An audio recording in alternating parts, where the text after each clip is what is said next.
గారు రేపు ప్రమాణ స్వీకారం విశాఖపట్నంలో చేస్తున్నాడని ఒక యుద్ధతో, ఒక భయంతో ఈ వెర్రి రాతలు రాయిస్తా ఉన్నారు, ఈ వెర్రి వేషాలు వేయిస్తా ఉన్నారు.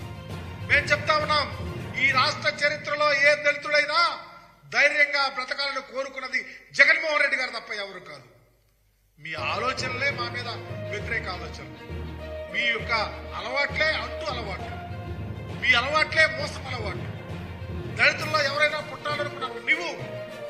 దళితులకు రాజధాని ప్రాంతంలో భూములు ఇస్తుంటే డెమోగ్రాఫికల్ ఇంబ్యాలెన్స్ వస్తుందని చెప్పిన నీవు దరిద్రుడివి, దళితుల పాలిట ఒక రాక్షసుడివి. ఇలా రాయించి మా మీద రాయించి, మా పార్టీ మీద రాయించి చివరికి బరిదెగిస్తా ఉన్నారు. ఒకే ఒక కారణం, 9వ తారీఖున జగన్మోహన్ రెడ్డి గారు పట్టాభిషేకం విజయనగరంలో విశాఖపట్నంలో చేయబోతా ఉన్నారు.